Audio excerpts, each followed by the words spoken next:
que é a obra ou é o pensamento marxiano? É aquilo que é autógrafo, aquilo que é da responsabilidade direta de Marx, aquilo que é da lavra de Marx. Aquilo que nós temos construído, elaborado, formulado pela figura Karl Marx, que evidentemente funda uma tradição teórica e política. A partir da obra marxiana, ou mais exatamente, a partir de certos textos marxianos, de certas interpretações da obra marxiana, nós temos uma longa tradição. Tradição que amplia, recupera, desenvolve, atualiza, mas ao mesmo tempo unilateraliza, aleija, deforma a fonte originária. A essa tradição pertencem os vários marxismos. Não há um marxismo.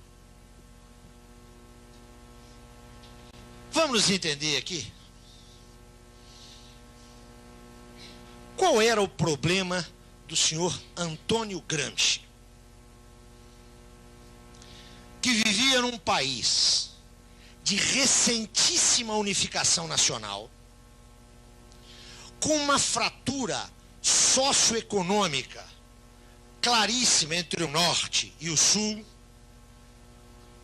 um norte industrializado, moderno, e um sul de base agrícola, com tradições políticas extremamente anacrônicas, mas um país, atenção, onde a unidade nacional convivia com a presença estatal da Igreja Católica. Quero lembrar para vocês que a questão com o Vaticano só é resolvida em 29, o Acordo de Latrão. Qual era o problema de Gramsci? Problema teórico-político. Respondam o que vocês quiserem, mas se eu comparo com o problema de José Carlos Mariátegui, primeiro grande marxista latino-americano, fundador do Partido Comunista Peruano, qual era o problema de Mariátegui? Que viveu 2 ou 3 anos na Itália, num período em que Gramsci estava em plena atividade, tanto que ele é considerado, inclusive, o Gramsci latino-americano. Qual era o problema dessas duas figuras? Ambos marxistas, ambos comunistas. O problema de Mariátegui era um país onde 4/5 da população era de indígenas. Não tinha o problema da igreja, não tinha o problema da unidade nacional, a fratura não era entre o sul e o norte, a fratura entre a costa e a serra, componente étnico fundamental, sem o proletariado de que a Itália do Norte dispunha. Vocês acham que essas duas figuras iam pensar Marx da mesma maneira?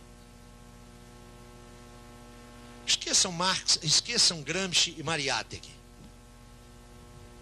Pense, por favor, em Álvaro Cunhal, marxista português, secretário-geral do Partido Comunista Português, e pense em Mao Tse-tung. Mao tem a constituir um país com unidade nacional, uma revolução de sentido proletário com base camponesa. O problema de Cunhal é inteiramente outro. Essas duas figuras podem ser marxistas do mesmo jeito? Se Marx fosse um teórico, como foi Weber, como foi Durkheim, as coisas até podiam se resolver numa boa análise textual em seminários acadêmicos. Marx é um teórico vinculado à revolução. A revolução não é um problema teórico, ela é um problema de solução prático-política. Lenin leu um Marx, e a sua genialidade está em que ele leu Marx para mudar a Rússia czarista. Mariátegui leu outro Marx, leu Marx para mudar a realidade peruana. E nisso reside a sua genialidade.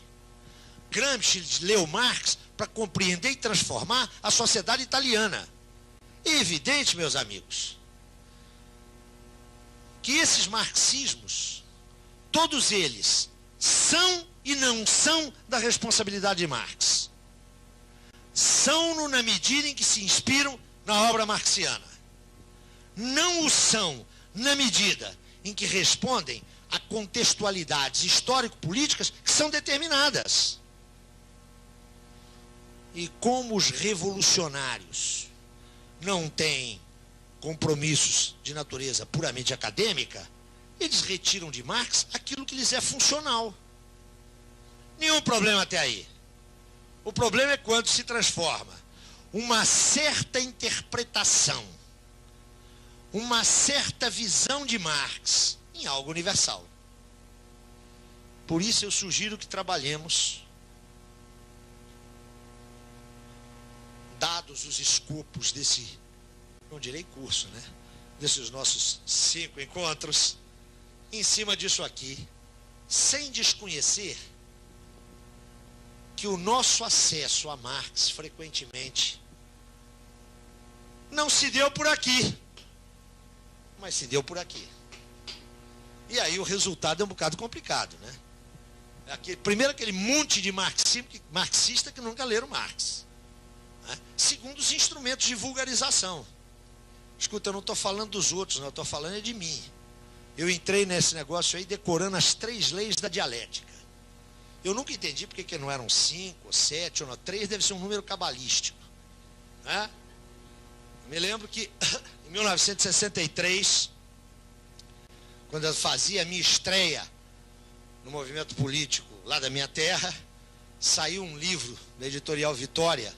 Se alguém conseguir por aí em sebo, pode comprar, porque vale como raridade bibliográfica, né? Mas não leia não. Um livro chamado Fundamentos do Marxismo-Leninismo. Um catatal de 800 páginas. E que eu li e fiquei, esse é que é o caminho. Nessa época eu namorava uma moça que vinha da esquerda católica e que estava largando a militância católica. E era por isso, aliás, que eu a namorava. Logo que ela largou a militância católica, eu enfiei-lhe o livro de leia, porque aqui você vai encontrar a solução. Essa moça, muito argutamente, uma semana depois me devolveu o livro e eu custei a entender o que ela me disse. Fui entender anos mais tarde. Ela me disse: ô Zé Paulo, muito obrigado, eu estou saindo de uma religião, não estou entrando em outra. O que eu quero sinalizar com esse exemplário bem banal, é que a maioria de nós se formou aonde? Se formou na luta política, que não é uma academia, ou então se formou numa academia de onde a luta política foi banida. Então o resultado dos 2 lados é catastrófico.